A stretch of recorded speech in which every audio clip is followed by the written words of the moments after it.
हमेशा से ही महिलाओं को बराबरी का स्थान मिला, उसी देश में आज हिसार से सांसद बने कांग्रेस पार्टी से जयप्रकाश जी कहते हैं कि किरण चौधरी जी और श्रुति चौधरी जी को बंसीलाल जी की कैसे विरासत दी जाए। मेरा सवाल है जयप्रकाश जी से आज कि इंदिरा गांधी जी ने जब कांग्रेस आई बनाई तो वो कौन सी विरासत के तहत वो भारत की प्रधानमंत्री बनी। सोनिया गांधी एक लंबे समय तक कांग्रेस की राष्ट्रीय अध्यक्ष रही और अगर आप विदेशी मैगजीन्स उठा के देखो तो भारत की क्या पूरे विश्व की सबसे मजबूत महिलाओं में से, मजबूत के साथ साथ सबसे अमीर महिलाओं में से भी एक महिला रही। तो वो कैसे इटली से आकर भारत में इतनी मजबूत और अमीर महिला बनी। मेरे ख्याल से उनको कांग्रेस की विरासत मिली, तभी आज सोनिया गांधी भारत में राष्ट्रीय अध्यक्ष रही। और उसी कड़ी में चलते हुए आज प्रियंका गांधी राष्ट्रीय महासचिव हैं, यूपी की प्रभारी हैं, तो वो कौन सी विरासत के बिना महासचिव बनी हुई हैं और यूपी की प्रभारी हैं। और शायद कुछ आने वाले समय में जो न्यूज के माध्यम से हमें पता चलता है वायनाड से चुनाव भी लड़ने वाली हैं। तो मेरा ये सवाल है कि बार बार महिलाओं को ये याद दिलाना या ये करके दिखाना कि आप पुरुषों के बराबर नहीं हो, आपको अपने परिवार की विरासत में आपकी कोई हिस्सेदारी नहीं है, ये काम अगर करती है तो कोई ना कोई कांग्रेस पार्टी हमेशा से करती है। आप लोगों को याद होगा 1986 में शाहबानो केस, जब एक पीड़ित मुस्लिम महिला को उनका जो कोर्ट से फैसला था, जो उनको रिलीफ कोर्ट ने दिया था, वो तत्कालीन प्रधानमंत्री ने उसको रिवर्स करा दिया था और उसके विपरीत में उन्हीं मुस्लिम बहनों की दुख तकलीफ में अगर कोई खड़ा हुआ तो वो भारत में भारतीय जनता पार्टी के प्रधानमंत्री आदरणीय नरेंद्र मोदी जी खड़े हुए, जिन्होंने 3 तलाक के उत्पीड़न से हमारी मुस्लिम बहनों को छुटकारा दिलवाया।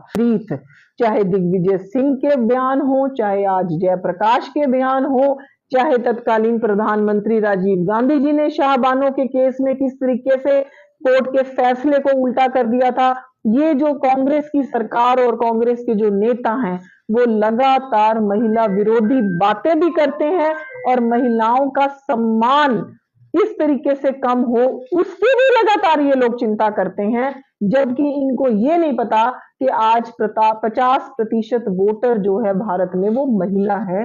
तो मेरा यही सवाल है जयप्रकाश से कि आप कौन सी विरासत की बात कर रहे हो। क्या आपको महिलाओं ने वोट नहीं दिया आपकी कॉन्स्टिट्यूएंसी में? आपने हमें स्नेह दिया, प्रेम दिया, समर्थन दिया, इसके लिए मैं आभार प्रकट करता हूँ। मैं आभार प्रकट करता हूँ आपके समर्थन से पिछले 10 साल से, और अभी तो मिलाया तो लगातार 3 बार एक गरीबों की सरकार बनी है, किसानों की सरकार बनी है, वंचित वर्गों की सरकार बनी है प्रधानमंत्री नरेंद्र मोदी जी के नेतृत्व में। इसमें हरियाणा की योगदान, हरियाणा के समर्थन के लिए मैं देश की ओर से, भारतीय जनता पार्टी की ओर से आभार प्रकट करता हूँ। 2014 हो, 2019 हो या 2024 हो, और मोदी जी ने कोई कसर कम नहीं छोड़ी। आपने अभी 5 लोकसभा जिताए और मोदी जी ने यही प्रमाणित करता है मोदी जी की जिले हरियाणा कहां बसता है। आपने 5 लोकसभा सदस्य जिताए, उन्होंने 3 मंत्री हरियाणा के लिए, देश की सेवा के लिए हरियाणा की नारों को, हरियाणा के सुपूतों को जिम्मेवारी दी। मैं मोदी जी को भी बधाई देता हूं, उन्होंने हरियाणा की मान मर्यादा को ऊपर रखने के लिए। मित्रों, आज हम एकत्रित हुए हैं। कुछ मेरे पूर्ववर्ती वक्ताओं ने, हमारे उत्साही युवा साथी पूर्व मुख्यमंत्री अभी चुनाव के संबंध में आपको बात कर रहे हैं। वो लंका रहे थे, आप सभी मंत्री पर आह्वान कर रहे थे, मित्रों हम सबको कमर कसना पड़ेगा। हरियाणा में तीसरी बार भारतीय जनता पार्टी की सरकार को बनानी है कि नहीं है? बनानी है कि नहीं है भाइयों बहनों? हरियाणा में तीसरी बार सरकार बनानी है। कुछ मित्रों को अकेले बनाने के लिए नहीं, कुछ मित्रों उसमें से मुख्यमंत्री मंत्री बनेंगे इसलिए नहीं। मैं बताने वाला हूं हरियाणा की जिम्मेदारी क्या है और इस सभ्यता में, इस देश में हरियाणा की भूमिका क्या है। मित्रों, मेरे को आज आपने फूल, पगड़ी और गदा देकर स्वागत किया। गदा अगले बार विप्लव देव को दीजिए, मेरे को हल दीजिएगा। मैं किसान घर का लड़का हूं, किसानी मेरे मां भी करती है और मेरे को अच्छा लगेगा अगले बार सैनी साहब मैं आऊंगा। मेरे को अगर मेरे किसान भाइयों की आदर से हल मिलेगा और नसीब मिलेगा, बहुत अच्छा लगेगा। मित्रों, हमारे लिए पूरा कार्यक्रम कार्यकर्ता के ऊपर कुछ नहीं, कोई नहीं है। कार्यकर्ता हमारी जिगर की टुकड़ा। आज हम कार्यकर्ता मित्रों ने इकट्ठा है, हमारी सारे रचना की मूल में कार्यकर्ता है। एक पद हमारा चाहिए। विनायक सिंह सैनी के मुख्यमंत्री है, अभी हमारे देखो मनोहर लाल जी पूर्व मुख्यमंत्री, हमारे विप्लव देव जी 5 लाख से ज्यादा वोट से जीते हैं लेकिन पूर्व मुख्यमंत्री है। हम सभी की जिंदगी में कभी ना कभी कुछ पूर्व लगना चाहिए, लेकिन एक बात सही है, भारतीय जनता पार्टी की आजन्म हम कार्यकर्ता स्थायी रूप में रहेंगे और यहाँ कार्यकर्ता मित्र बैठे हैं।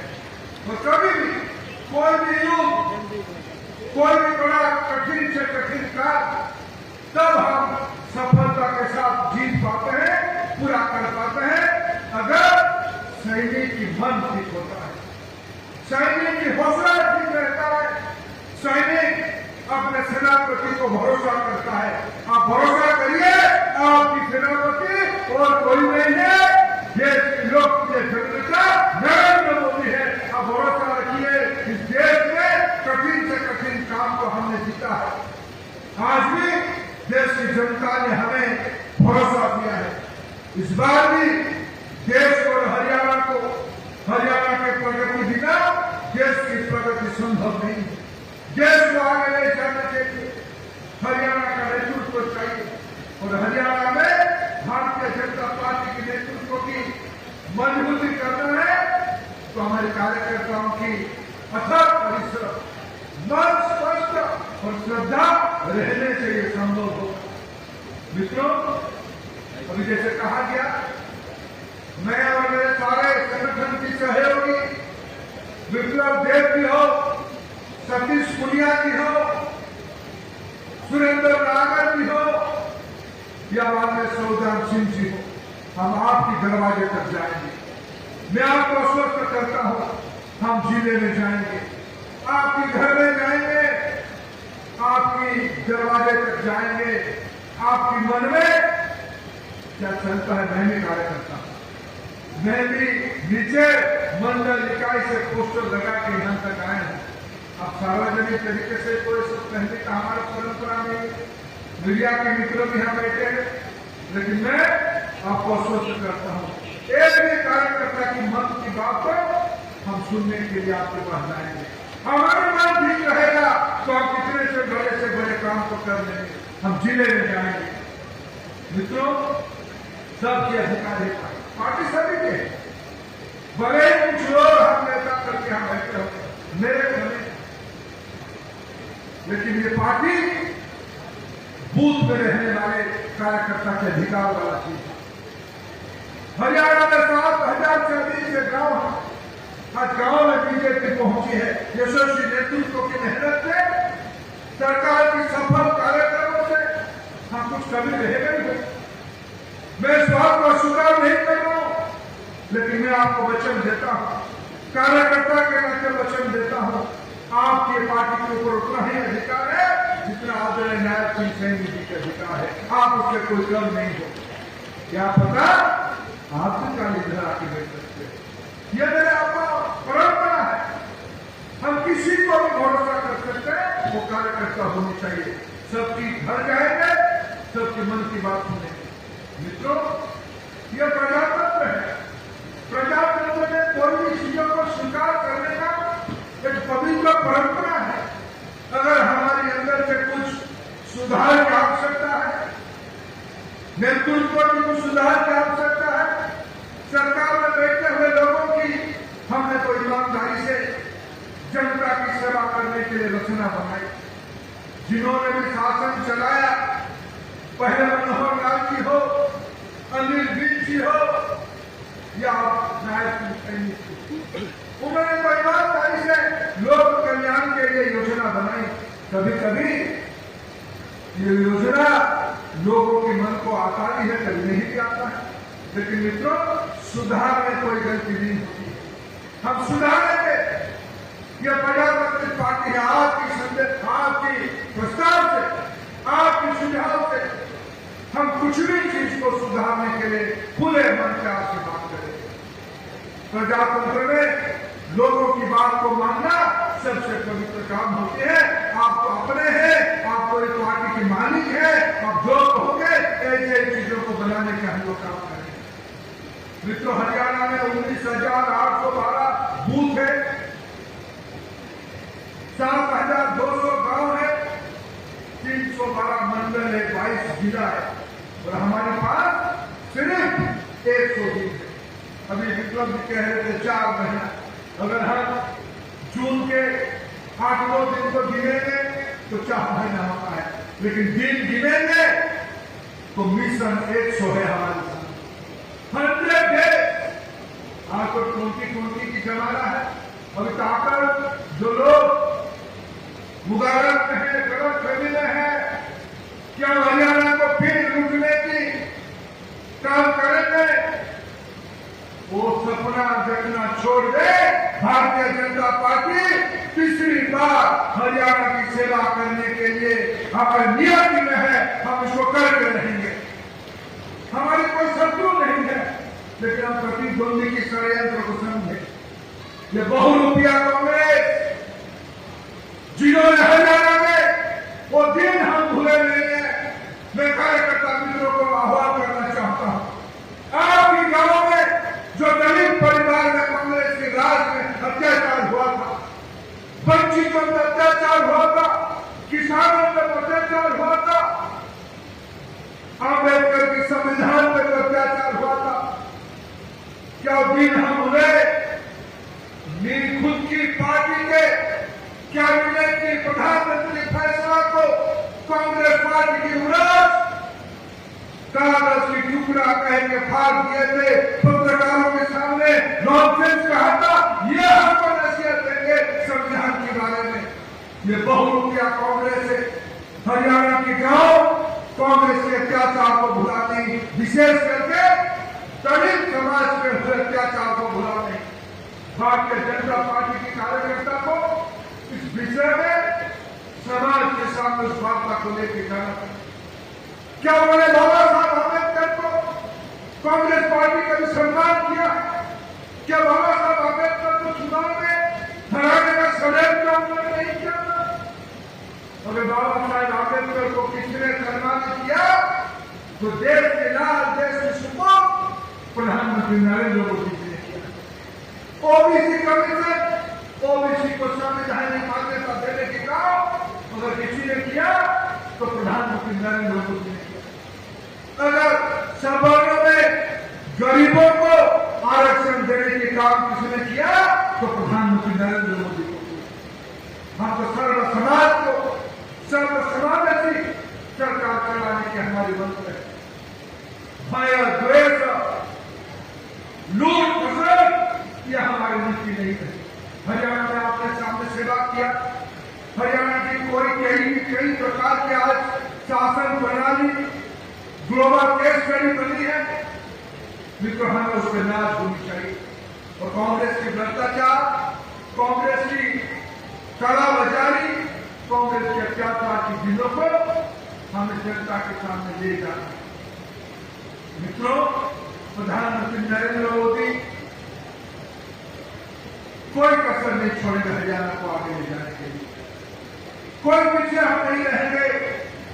और प्रधानमंत्री जी ने कहा है, जब तक प्रधानमंत्री नरेंद्र मोदी है, देश में एक भी संवैधानिक आरक्षण को कोई आग उठा कर नहीं ले सकता है, कोई छू नहीं सकता है। कांग्रेस पार्टी ने आपको प्रचार किया, हम संविधान को सबसे ऊपर मानते हैं। प्रधानमंत्री बार बार कहते हैं, संविधान हमारे लिए गीता है, हमारे लिए बाइबल है, हमारे लिए कुरान है। संविधान संबंध जो भी व्यवस्था है, ये भारतीय जनता पार्टी के शासन चलाने की मूल मंत्र है। हमें समावेशी सरकार चलानी है। मित्रों, बीजेपी को पिछली बार सत्ता में इसीलिए लाना है, आने वाले 5 साल के अंदर 2 बड़े घटना होने वाला है।